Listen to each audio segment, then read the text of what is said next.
I'm Sophie, 28, and I thought my wedding day would be the happiest moment of my life, surrounded by family and friends celebrating my marriage to David, the man I'd loved for 5 years. Instead, I found myself standing at the altar of an empty church, watching the minutes tick by as not a single guest arrived for our 2 p.m. ceremony. Then, at 2:47 p.m., I received a photo on my phone that shattered my world completely. My sister Emma wearing my exact wedding dress at what appeared to be a lavish ceremony, surrounded by all the people who were supposed to be at my wedding. What I discovered next about the systematic sabotage and identity theft that had destroyed my special day would trigger the most devastating revenge campaign of my life, one that would cost Emma everything she'd stolen and more. But before I tell you how I systematically destroyed my sister's fraudulent marriage and exposed her for the criminal she really was, I need to know. What would you have done if you discovered your sister had stolen your wedding, your dress, and your entire guest list? Would you have confronted her immediately? Called the police? Or planned the kind of revenge that would make her regret ever crossing you? Share your thoughts in the comments, hit that like button, and subscribe because this wedding sabotage revenge story is about to get absolutely nuclear. To understand how my sister Emma managed to orchestrate the most devastating betrayal of my life, you need to know about the year-long wedding planning process that had consumed my time, energy, and savings while creating the perfect opportunity for her to systematically steal every detail of what was supposed to be the most important day of my life. David and I had been engaged for 18 months, and I'd spent the past 12 months meticulously planning every aspect of our wedding celebration with the kind of attention to detail that comes from dreaming about your perfect wedding day since childhood. The venue I'd chosen was the historic Riverside Manor, a beautiful estate that specialized in luxury wedding ceremonies and receptions.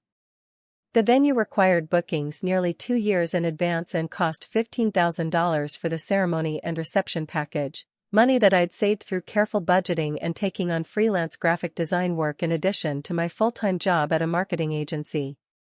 The elegant ballroom, landscaped gardens, and professional coordination services made Riverside Manor the perfect setting for the fairy tale wedding I'd always envisioned.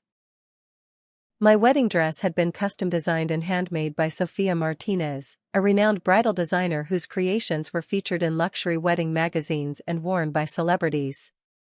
The dress was a masterpiece of beadwork and lace that had required 6 months to create and cost $8,000, representing the largest single purchase I'd ever made and a significant portion of my wedding budget. The intricate details and perfect fit made it truly one of a kind, designed specifically for my body measurements and personal style preferences. The guest list I'd carefully assembled included 150 family members, friends, colleagues, and loved ones who'd been part of David's and my life together over the past 5 years. Each invitation had been personally addressed and included detailed information about the ceremony location, reception details, and accommodation recommendations for out-of-town guests. The invitations themselves had been custom designed using my graphic design skills and printed on expensive paper with gold foil accents that coordinated with our wedding theme. Emma, my younger sister by 3 years, had been intimately involved in every aspect of my wedding planning process. As my maid of honor, she'd accompanied me to dress fittings, venue tours, catering tastings, and vendor meetings. Her enthusiasm and support had been overwhelming and touching, as she'd appeared genuinely excited about my upcoming marriage and eager to help create the perfect celebration for David and me. What I hadn't realized at the time was that Emma's involvement in my wedding planning wasn't motivated by sisterly love and support, it was motivated by envy and a calculated plan to steal everything I'd worked to create for herself. Her attendance at every planning meeting, her access to all my vendor contracts and contact information, and her knowledge of every detail about my wedding had given her everything she needed to recreate my entire celebration for her own purposes. Emma's own romantic life had been a source of family concern and frustration for several years, as she'd struggled to maintain stable relationships and had never brought anyone home who seemed like serious marriage material. Her pattern of dating inappropriate men, making poor relationship choices, and sabotaging promising connections had created family tension and disappointment that stood in stark contrast to my stable, loving relationship with David. The contrast between my successful relationship and Emma's romantic failures had been a source of tension between us for years, though I'd tried to be supportive and encouraging rather than judgmental about her struggles. When she'd announced 6 months ago that she was dating someone new named Marcus, I'd been genuinely happy for her and hopeful that she'd finally found someone who could appreciate her positive qualities and overlook her tendency toward dramatic and impulsive behavior. Marcus appeared to be everything Emma had been looking for in a partner: successful, charming, financially stable, and willing to commit to a serious relationship that included meeting our family and discussing future plans together. His career as a financial advisor seemed to complement Emma's work as a freelance event planner, and their shared interest in travel and luxury lifestyle made them appear well-matched and compatible. But what I didn't know, what none of our family knew, was that Marcus was actually a con artist who specialized in relationship fraud and identity theft, and that his relationship with Emma was part of an elaborate scheme to gain access to our family's personal information and financial resources. Emma's involvement with Marcus had made her both a victim and an accomplice in criminal activities that would ultimately destroy both of their lives while wreaking havoc on everyone who trusted them. The wedding planning process that I'd shared so openly with Emma had provided Marcus with detailed information about my financial resources, vendor relationships, and personal connections that he'd used to develop an elaborate identity theft scheme. My trust in my sister had made me vulnerable to criminal exploitation that went far beyond simple sibling rivalry or wedding jealousy. The systematic way that Emma had documented every detail of my wedding plans, taking photos of vendor contracts, copying contact information, and requesting duplicate copies of planning documents, had seemed like helpful organization at the time, but was actually reconnaissance for the criminal scheme that would destroy my wedding day and steal my identity for their fraudulent celebration. As my wedding day approached, I'd been grateful for Emma's support and involvement, never suspecting that her enthusiasm was actually excitement about the elaborate theft she was planning to execute. The sister I'd trusted with my most important day was actually preparing to steal everything I'd worked to create while leaving me standing alone at an altar in an empty church, wondering where everyone had gone and how my perfect day had become a nightmare. The morning of my wedding day had started with the kind of excitement and nervous energy that every bride experiences, as I'd woken up early to begin the elaborate preparation process that would transform me into the perfect bride I'd been dreaming of becoming. My bridal suite at the luxury hotel near Riverside Manor was filled with the beautiful details I'd carefully selected: the custom dress hanging pristinely in its garment bag, the handmade shoes that matched the beadwork perfectly, and the family heirloom jewelry that would connect me to generations of women who'd worn these pieces on their own wedding days. Emma had arrived at 8 a.m. as planned, carrying the emergency kit she'd promised to bring with safety pins, stain remover, and backup makeup supplies that might be needed for last-minute touch-ups. Her energy seemed slightly manic, but I'd attributed her nervousness to the responsibility of being maid of honor and her desire to ensure that everything went perfectly for my special day. Her constant checking of her phone seemed like normal wedding day coordination rather than the criminal activity it actually represented. The morning had proceeded smoothly through hair and makeup appointments with the professional team I'd hired to create the elegant, timeless look I'd envisioned for my wedding photos. The hairstylist had created the perfect updo that would showcase my grandmother's vintage earrings, while the makeup artist had achieved the natural but polished look that would photograph beautifully and last through hours of celebration. But the first sign that something was wrong had come when I'd gone to put on my wedding dress and discovered that the garment bag was empty. The custom dress that had taken 6 months to create and represented thousands of dollars and countless dreams was simply gone, with no explanation for how it could have disappeared from a locked hotel room where only Emma and I had been present. Emma's reaction to the missing dress had been shock and concern that seemed genuine at the time, but that I now recognized as carefully rehearsed performance designed to distract me from recognizing her role in the theft. Her immediate suggestions about finding a replacement dress or postponing the ceremony had seemed helpful but were actually attempts to control my response and prevent me from investigating what had happened to my dress. The backup dress Emma had coincidentally brought just in case was beautiful but completely wrong for my carefully planned wedding aesthetic, and wearing it felt like accepting defeat before my wedding day had even truly begun. The simple white gown was lovely but lacked the intricate beadwork and custom details that had made my original dress perfect for the elegant celebration I'd planned. By 1 p.m., when we were supposed to leave for the venue, my anxiety about the missing dress had been overshadowed by concern about the lack of communication from David, our wedding coordinator, or any of the vendors who should have been providing updates about ceremony preparations. The silence from everyone who should have been actively involved in our wedding day felt ominous and inexplicable. The drive to Riverside Manor had been surreal, as Emma had attempted to maintain normal conversation while I'd become increasingly worried about the series of problems that had emerged on what was supposed to be the most perfect day of my life. Her reassurances that everything would work out seemed forced and unconvincing, creating additional anxiety rather than the comfort she claimed to be providing. Arriving at Riverside Manor at 1:45 p.m., 15 minutes before our ceremony was scheduled to begin, I'd expected to find the bustling activity of final preparations and early arriving guests gathering for our 2 p.m. start time. Instead, the venue appeared completely empty, with no evidence that a wedding was scheduled to take place that day and no staff members visible to explain what was happening. The wedding coordinator who was supposed to meet us at the venue was nowhere to be found, and the beautiful ceremony space I'd toured multiple times during planning appeared to be set up for a completely different event with decorations and arrangements that bore no resemblance to what I'd specifically requested and paid for months in advance. Standing in that empty venue, wearing the wrong dress and surrounded by decorations I'd never seen before, I'd felt the first real panic about what was happening to my wedding day. Emma's continued attempts to contact vendors and coordinate with the venue staff seemed increasingly frantic and unconvincing, as if she was performing helpfulness rather than actually trying to solve the problems that were destroying my celebration. By 2:30 p.m., when it was clear that no guests were coming and no ceremony was going to take place, I'd moved beyond panic into a kind of shocked numbness that made it difficult to process the magnitude of what was happening.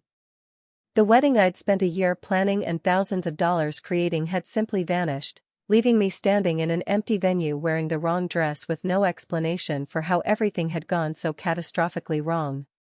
That's when Emma's phone had buzzed with what appeared to be a text message, and her reaction to reading it had been a mixture of shock and something that looked like guilt or fear.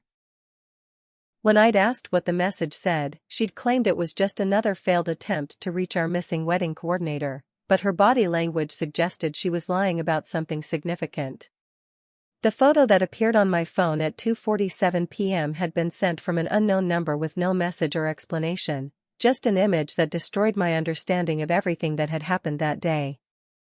The photo showed Emma in my exact wedding dress, standing at an altar that looked like Riverside Manor but with different decorations, surrounded by what appeared to be all the guests who were supposed to be at my wedding, smiling radiantly as she married someone who looked like Marcus but whom I'd never seen before.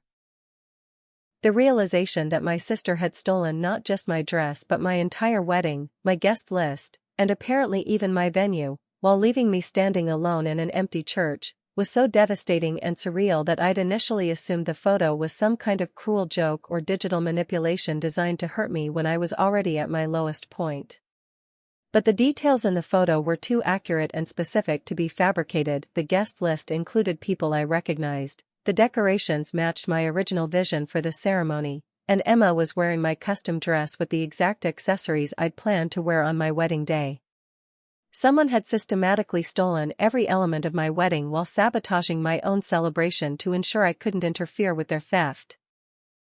The initial shock of seeing that photo had been so overwhelming that I'd spent the first hour after receiving it in a kind of paralyzed disbelief, unable to process that my own sister could have orchestrated such an elaborate and cruel betrayal. But as the reality of what had happened began to sink in, my grief and confusion had transformed into a focused determination to understand exactly how Emma had managed to steal my entire wedding and what I was going to do to make her pay for this unprecedented level of betrayal. The first step had been confronting Emma directly about the photo, but her reaction had been immediate denial and elaborate lies that were so unconvincing they'd actually provided additional evidence of her guilt. Her claims that she had no idea how someone could have gotten my dress or contacted my guests were contradicted by her obvious knowledge of details about the theft that she couldn't have known if she was truly innocent.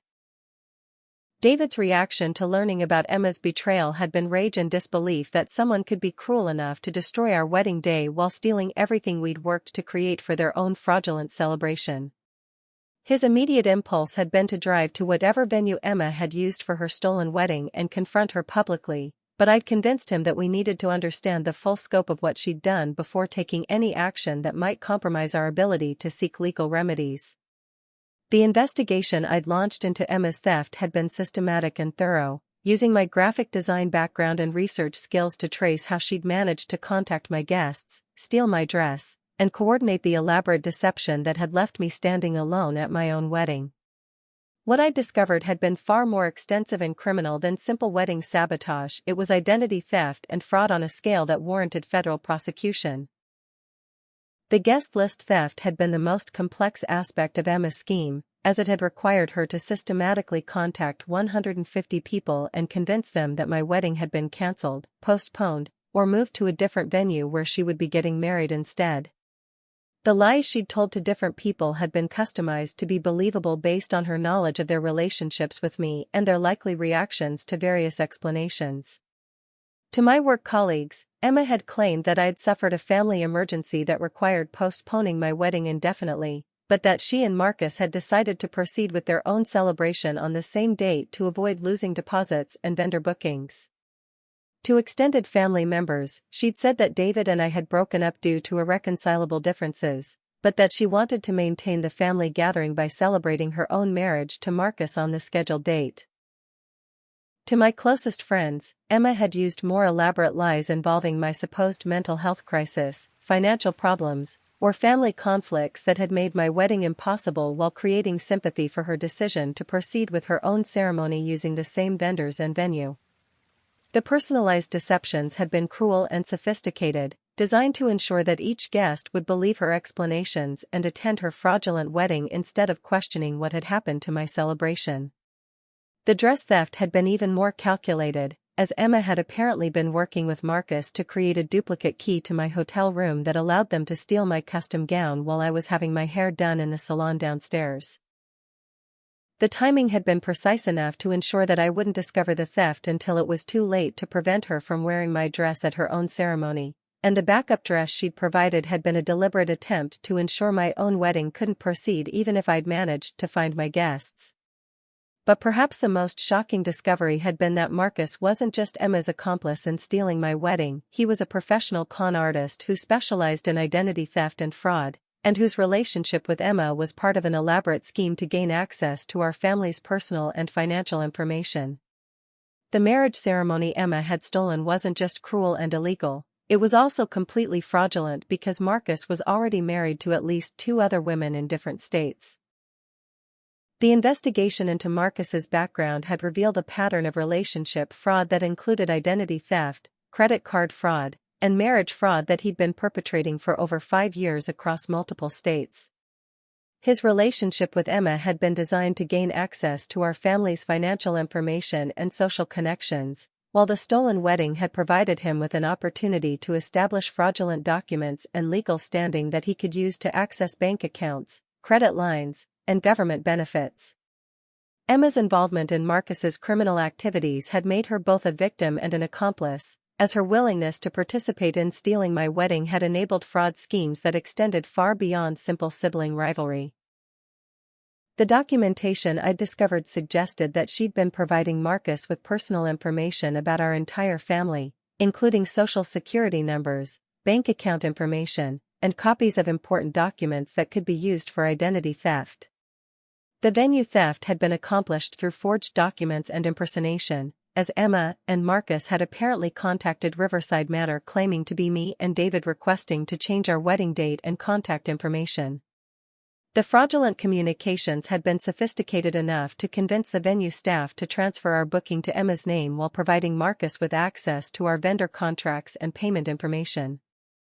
The financial investigation had revealed that Emma and Marcus had been using my stolen wedding planning information to establish credit accounts and make fraudulent purchases that would ultimately be traced back to my identity and financial resources. The wedding they'd stolen wasn't just cruel personal betrayal, it was the centerpiece of an elaborate financial fraud scheme that could have destroyed my credit and finances for years to come. As the scope of Emma and Marcus's criminal activities became clear, I'd realized that their betrayal had actually provided me with evidence of federal crimes that could result in lengthy prison sentences for both of them. The sister who thought she was stealing my wedding and my happiness had actually given me the documentation I needed to destroy her life and send her to federal prison for identity theft, fraud, and conspiracy charges that carried sentences measured in decades rather than years. 2 weeks after my stolen wedding day, I was sitting in the FBI's Financial Crimes Division office, providing Agent Sarah Martinez with the comprehensive evidence I'd compiled showing that Emma and Marcus's theft of my wedding was actually part of a sophisticated identity theft and fraud operation that had already victimized dozens of people across multiple states. The investigation I'd triggered was moving with impressive speed as federal prosecutors recognized that my case provided the missing pieces they needed to connect Marcus to criminal activities they'd been investigating for over 2 years. The evidence I'd assembled was more comprehensive than many federal investigations produced after months of work, as my background in graphic design and research had given me the skills needed to trace digital communications, analyze financial records, and document the systematic nature of Emma and Marcus's criminal enterprise. Agent Martinez had described my documentation as prosecutorial gold that would make conviction virtually certain and sentencing enhancement inevitable. The identity theft charges against Marcus were supported by evidence showing that he'd used my stolen personal information to establish fraudulent accounts, obtain false identification documents, and create the fake marriage records that legitimized his relationship with Emma while concealing his existing marriages in other states. The wedding theft had been designed to provide legal documentation of a marriage that would give him access to spousal privileges and joint financial accounts that could be used for additional fraud. Emma's role in the criminal enterprise had evolved from unwitting victim to willing accomplice as her relationship with Marcus had developed and she'd become aware of his criminal activities. Her participation in stealing my wedding had been motivated not just by jealousy and sibling rivalry, but by her desire to help Marcus establish the fraudulent legal identity that would enable larger financial crimes than he could commit as a single man with a questionable background. The federal investigation had also revealed that my stolen wedding was just one element in a pattern of elaborate frauds that Marcus had been perpetrating for years, using romantic relationships to gain access to women's families and social networks for identity theft and financial manipulation. The FBI had connected him to at least 12 other victims across 7 states who'd suffered various forms of financial fraud after Marcus had gained their trust through fake romantic relationships. But perhaps the most devastating discovery was that Emma had been providing Marcus with detailed personal information about our entire extended family, including elderly relatives whose social security numbers and financial information had been used to establish fraudulent accounts and obtain government benefits. The scope of identity theft extended beyond my immediate family to include grandparents, aunts, uncles, and cousins whose personal information had been compromised through Emma's cooperation with Marcus's criminal activities. The wedding venue theft had been accomplished through a sophisticated forgery operation that included fake identification documents, forged contracts, and fraudulent financial information that had convinced Riverside Manor staff to transfer our booking to Emma's name while providing Marcus with access to vendor contacts and financial arrangements. The venue's security systems had captured video evidence of Marcus and Emma using fake documents and impersonating me and David during their fraudulent coordination meetings. The guest list manipulation had required Emma to systematically contact 150 people using a combination of phone calls, emails, and social media communications that constituted wire fraud and mail fraud under federal statutes.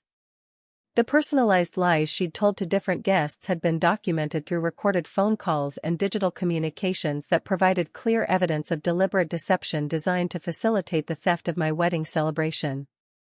The dress theft had been the most personally devastating aspect of their crime, but it had also provided the most compelling evidence for federal prosecutors who recognized that stealing a $8,000 custom wedding dress constituted felony theft that could be enhanced by the interstate nature of Marcus's criminal enterprise.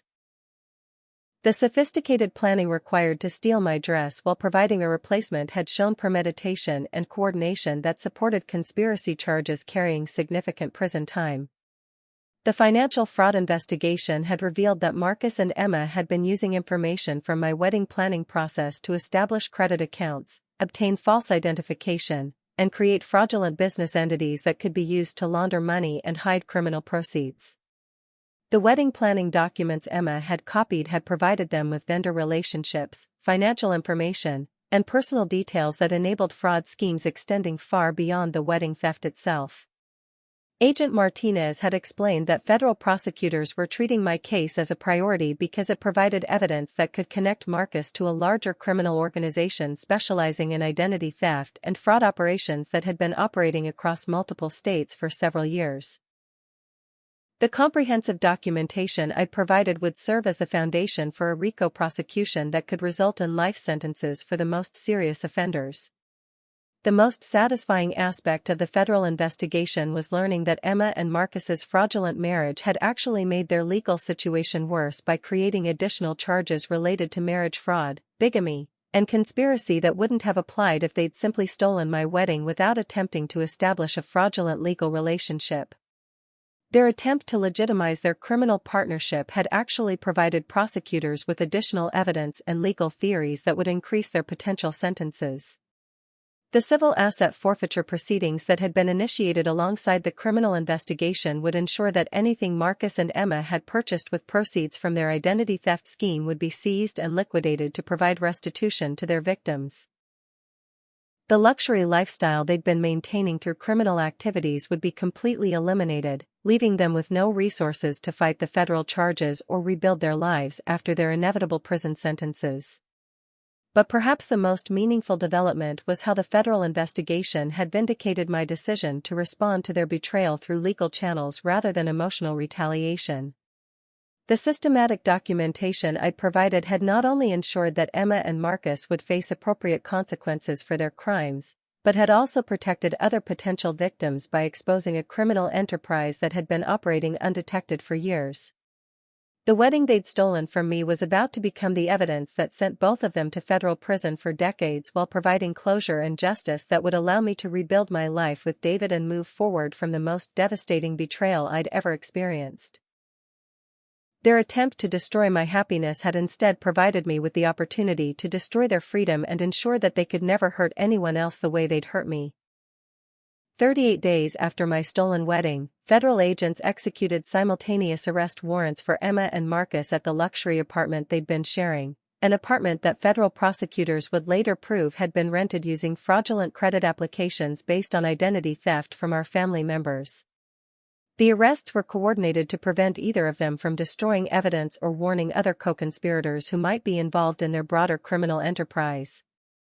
The federal indictment against Marcus included 47 separate charges ranging from identity theft and wire fraud to marriage fraud and racketeering conspiracy, charges that painted a comprehensive picture of criminal enterprise that had been operating for over 5 years across multiple states. The evidence supporting each charge was overwhelming, including recorded conversations, financial records, and documentary evidence that would make conviction virtually certain and maximum sentencing likely. Emma's indictment was equally devastating, with 23 federal charges that included conspiracy, identity theft, wire fraud, and theft of government benefits through her assistance in Marcus's schemes to defraud elderly family members. Her role as both victim and accomplice had been clearly established through evidence showing her initial exploitation by Marcus and her subsequent willing participation in criminal activities that had victimized our entire extended family. The most shocking revelation that emerged during the arrest process was that Marcus's real name was actually Michael Torres, and that he was already married to 3 other women in different states as part of ongoing identity theft operations that had been generating hundreds of thousands of dollars annually through fraudulent benefit claims, credit applications, and inheritance scams. The marriage ceremony that Emma had stolen from me was legally meaningless because Marcus was already married multiple times under various false identities. The investigation into Marcus's criminal history had revealed a pattern of targeting women from financially stable families, using romantic relationships to gain access to personal information and family networks that could be exploited for identity theft and fraud. Emma had been his most successful target because her access to our family's information and her willingness to participate in criminal activities had enabled fraud schemes that exceeded anything he'd accomplished with previous victims. The apartment where Emma and Marcus had been living was revealed to be a sophisticated criminal operations center, containing multiple fake identities, fraudulent documents, computer equipment used for identity theft, and detailed files on dozens of potential victims, including extensive information about our family members. The evidence seized during their arrest would support additional charges and potentially implicate other co-conspirators in their criminal enterprise. Emma's reaction to her arrest had been shock and denial, followed by desperate attempts to minimize her involvement and portray herself as another victim of Marcus's manipulation rather than a willing participant in criminal activities. Her claims of innocence were undermined by evidence showing her active participation in planning and executing the wedding theft, along with her assistance in providing family information for identity theft schemes.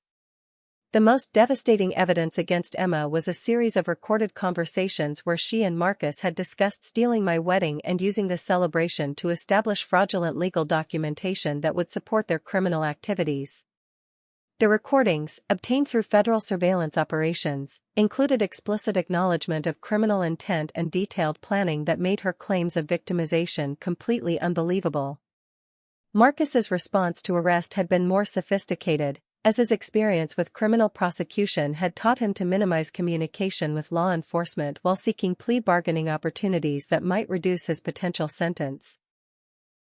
His attempts to cooperate with federal prosecutors were complicated by the extensive evidence against him and his history of violating previous plea agreements in other jurisdictions.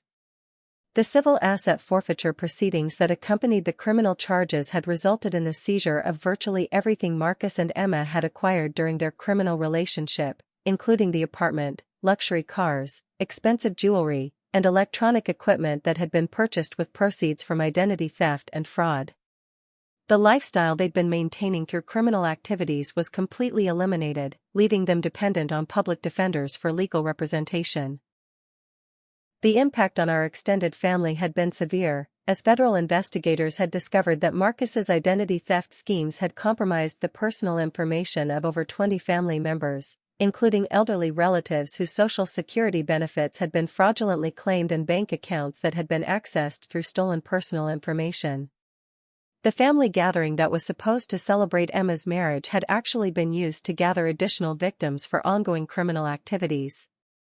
My parents' reaction to learning about Emma's criminal activities had been devastating grief mixed with anger at her betrayal of family trust and exploitation of elderly relatives who'd loved and supported her throughout her life. Their initial attempts to defend her behavior and minimize her involvement had ended when they understood the scope of criminal activities and the evidence supporting federal charges. The wedding vendors who'd been manipulated into participating in Emma's fraudulent celebration were also dealing with legal and financial consequences, as several had provided services based on forged contracts and fraudulent payment information that had exposed them to potential liability for unknowing participation in criminal activities. The venue, caterers, and other service providers were cooperating with federal investigators while seeking legal remedies for their financial losses. But perhaps the most satisfying development was learning that Emma and Marcus's attempts to build a life together based on stolen elements of my wedding had actually created additional evidence that strengthened the federal case against them. Every detail they'd stolen from my celebration had been documented and could be used to prove premeditation, conspiracy, and the systematic nature of their criminal activities. The fraudulent marriage ceremony that Emma had been so proud of was being treated by federal prosecutors as evidence of ongoing criminal conspiracy rather than a romantic celebration, and the happiness she'd stolen from me was about to be replaced by decades in federal prison where she'd have ample time to consider the consequences of betraying family trust for criminal gain. As I watched news coverage of their arrests and read the detailed federal indictments that laid out the scope of their criminal activities, I realized that their theft of my wedding had actually provided law enforcement with the evidence needed to stop a criminal enterprise that had been victimizing innocent people for years while bringing justice that was more comprehensive than any personal revenge could have achieved. 6 months after Emma and Marcus's arrests, their federal trial had become a showcase for the prosecution's case against organized identity theft operations, with my stolen wedding serving as the centerpiece evidence that demonstrated the sophisticated planning and cruel manipulation that characterized their criminal enterprise. The trial was being closely watched by law enforcement agencies across the country as a model for prosecuting complex identity theft cases that involved family exploitation and romantic fraud. The prosecution's case was overwhelming in its comprehensiveness, built around the evidence I'd originally provided but expanded through months of federal investigation that had uncovered additional victims, criminal activities, and co-conspirators who'd been part of Marcus's broader fraud operation. The recorded conversations, financial records, and documentary evidence painted a picture of systematic criminal behavior that left no doubt about guilt and supported maximum sentencing under federal guidelines. Emma's defense strategy had been predictable but unsuccessful, focusing on portraying her as another victim who'd been manipulated by Marcus into participating in criminal activities she hadn't understood were illegal. Her attorney's attempts to generate sympathy by emphasizing her emotional vulnerability and romantic exploitation were undermined by clear evidence showing her active participation in planning criminal activities and her specific knowledge of the illegal nature of their actions. The most damaging testimony against Emma had come from other family members who described how she'd systematically gathered personal information about elderly relatives under the pretense of helping with family genealogy projects and medical history documentation. Her exploitation of family trust to facilitate identity theft had been particularly devastating to relatives who'd loved and supported her while unknowingly providing information that enabled their own victimization. Marcus's defense had been even more hopeless, as his extensive criminal history and the overwhelming evidence of his leadership role in the identity theft operation had made conviction on multiple felony charges inevitable. His attorneys had focused on seeking plea agreements that might reduce his sentence from life imprisonment to several decades, but federal prosecutors had been unwilling to offer significant concessions given the scope of his criminal activities and the number of victims he'd exploited. The testimony about my stolen wedding had been particularly compelling for the jury, as the cruelty and elaborate planning required to systematically steal every element of my celebration while leaving me alone at an empty altar had demonstrated the level of malicious intent that characterized all of Marcus and Emma's criminal activities. The personal nature of their betrayal had made their crimes more understandable and relatable to jurors who might have struggled to comprehend complex financial fraud schemes. The evidence of Marcus's multiple fraudulent marriages had also strengthened the prosecution's case by showing the systematic nature of his romantic fraud operations and his willingness to exploit intimate relationships for criminal gain. The revelation that Emma's marriage to Marcus was legally meaningless because he was already married to 3 other women had eliminated any sympathy jurors might have felt for their romantic relationship. The civil asset forfeiture proceedings that had accompanied the criminal trial had resulted in the recovery of over $800,000 in criminal proceeds that would be distributed to victims of Marcus and Emma's identity theft schemes. The restitution payments would provide some financial compensation for the damages they'd caused, though the emotional trauma and personal betrayal experienced by family members would take much longer to heal. The sentencing phase had been equally devastating for both defendants, as federal judges had imposed the maximum penalties allowed under sentencing guidelines due to the scope of their criminal enterprise, their exploitation of vulnerable family members, and their lack of genuine remorse for the devastation they'd caused. Marcus received 45 years in federal prison without possibility of parole, while Emma received 28 years for her role as a co-conspirator. The impact on our extended family had been profound but ultimately healing, as the truth about Emma and Marcus's criminal activities had eliminated the confusion and guilt that many relatives had felt about the wedding theft and family conflicts. The federal prosecution had provided clear evidence that Emma's behavior hadn't been motivated by sibling rivalry or romantic passion, but by criminal greed and willingness to exploit family relationships for illegal gain. My parents' recovery from Emma's betrayal had been gradual but meaningful, as they'd come to understand that their daughter's criminal behavior wasn't a reflection of their parenting or family values, but evidence of character defects that had made her vulnerable to Marcus's criminal recruitment and willing to participate in activities that violated everything she'd been taught about family loyalty and personal integrity. The wedding vendors who'd been manipulated into participating in Emma's fraudulent celebration had also received justice through the civil proceedings, as insurance settlements and restitution payments had compensated them for their financial losses while the criminal convictions had provided validation that they'd been victims rather than willing participants in illegal activities. But perhaps the most meaningful aspect of the justice process had been the validation it provided for my decision to respond to Emma's betrayal through legal channels rather than emotional retaliation. The systematic documentation I'd provided had not only ensured appropriate consequences for the people who'd hurt me, but had also protected other potential victims by exposing and dismantling a criminal operation that had been harming innocent people for years. The closure provided by the federal convictions had allowed David and me to move forward with rebuilding our relationship and planning the royal wedding celebration we'd never had the opportunity to enjoy. The ceremony we eventually held was intimate and meaningful, attended by family and friends who understood the significance of our commitment and the strength we'd developed through surviving such devastating betrayal. As I watched Emma and Marcus being led away in shackles to begin serving sentences that would keep them in federal prison for decades, I realized that their theft of my wedding had actually provided me with something more valuable than any celebration could have been: the knowledge that I had the strength and intelligence to fight for justice even against people I'd loved and trusted, and that truth and law would ultimately triumph over cruelty and criminal behavior.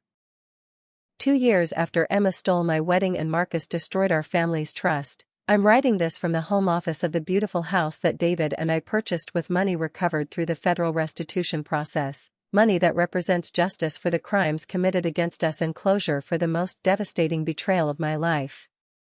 The wedding that Emma thought she was stealing was actually the catalyst that exposed criminal activities that would have continued victimizing innocent people for years if their cruelty hadn't pushed them to commit crimes so brazen that federal prosecution became inevitable. The most satisfying development has been watching how completely our family dynamics have been reconstructed around the reality of who demonstrated true loyalty and integrity versus who revealed themselves to be criminals willing to exploit family relationships for personal gain. My parents, who'd initially struggled to understand how Emma could have committed such elaborate betrayal, now speak proudly of my strength in pursuing justice and protecting our family from ongoing criminal victimization. My career as a graphic designer had actually been enhanced by the investigative skills I'd developed while documenting Emma and Marcus's crimes, leading to consulting opportunities with law enforcement agencies who valued my ability to analyze digital evidence and trace complex fraud schemes through visual documentation. The trauma of their betrayal had been transformed into professional expertise that made me more valuable and respected in my field. The real wedding that David and I eventually celebrated was everything the stolen ceremony could never have been: authentic, intimate, and attended by people who genuinely loved and supported our relationship rather than guests who'd been manipulated into attending a fraudulent celebration. Our vows carried extra meaning because they'd been tested by the worst kind of betrayal and proven strong enough to survive criminal exploitation and family destruction. The house we'd purchased represented more than just financial recovery from Emma and Marcus's crimes. It was a symbol of the security and stability that had been impossible while they were actively working to destroy our lives and steal our resources.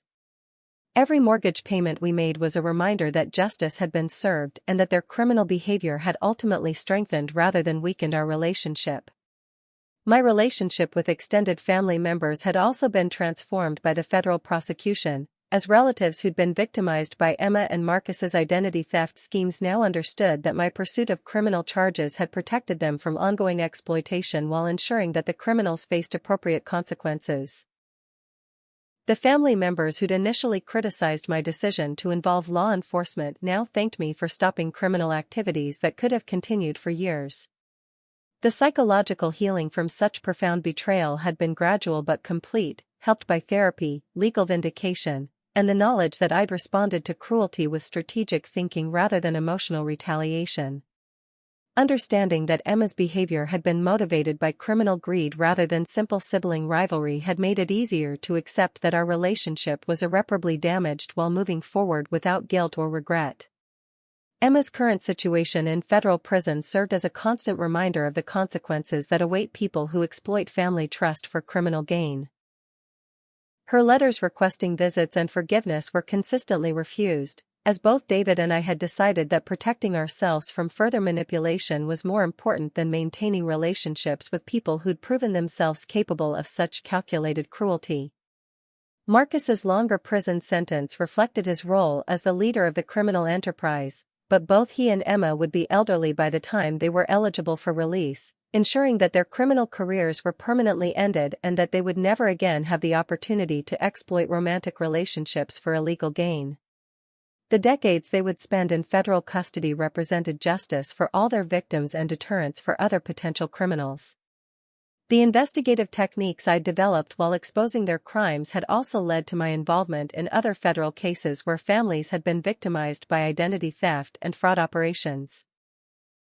My experience as both a victim and a successful investigator had made me a valuable resource for law enforcement agencies and a credible advocate for other people who'd suffered similar betrayals.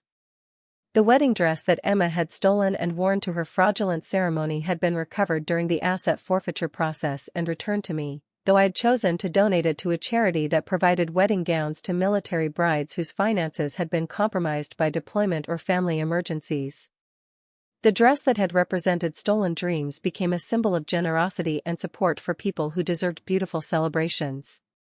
The venue where Emma had held her stolen wedding had actually enhanced their reputation by cooperating fully with federal investigators and implementing new security procedures that prevented similar fraud from affecting other couples. Their professional handling of the situation had led to them becoming specialists in preventing wedding-related fraud and identity theft. But perhaps the most meaningful outcome had been the knowledge that Emma and Marcus's attempt to destroy my happiness had actually provided me with evidence of criminal activities that needed to be exposed and prosecuted. Their betrayal had been the catalyst for justice that protected not just me and David, but dozens of other people who would have been victimized if their criminal enterprise had continued operating. The empty church where I'd stood alone on what was supposed to be my wedding day had been transformed in my memory from a symbol of devastating betrayal to evidence of my strength in surviving the worst kind of family destruction while maintaining my integrity and commitment to justice. The loneliness I'd felt that day had been replaced by confidence in my ability to protect myself and the people I loved from criminal exploitation. So here's my question for everyone who's followed this incredible journey from wedding day devastation to complete justice. Have you ever had someone steal something so important to you that their theft actually exposed criminal behavior that needed to be prosecuted? Sometimes the people who hurt us most severely are actually providing us with evidence of crimes that affect many more victims than just ourselves. Emma's theft of my wedding was intended to destroy my happiness while building her own fraudulent celebration on the foundation of my careful planning and genuine relationships. Instead, it became the evidence that sent both her and Marcus to federal prison for decades while providing me with the knowledge that I could survive the worst kind of betrayal and emerge stronger than before. If this story has resonated with you, please hit that like button and subscribe for more real-life stories about family betrayal, identity theft, and the power of pursuing justice through legal channels rather than emotional revenge. Share this video with anyone who's ever been betrayed by family members, or anyone who's discovered that their worst personal trauma was actually connected to criminal activities that needed to be exposed. Drop a comment telling me about your own experiences with family betrayal, wedding disasters, or times when pursuing legal justice led to better outcomes than emotional retaliation could have achieved. Thank you for joining me on this journey from devastating betrayal to complete vindication. Remember that when people reveal their criminal character through cruel and illegal behavior, the most powerful response is often to document everything, protect yourself strategically, and let the legal system deliver justice that's more comprehensive than any personal revenge could ever be. Sometimes the best way to heal from betrayal is knowing that the people who hurt you are facing appropriate consequences while you rebuild your life stronger and more secure than before.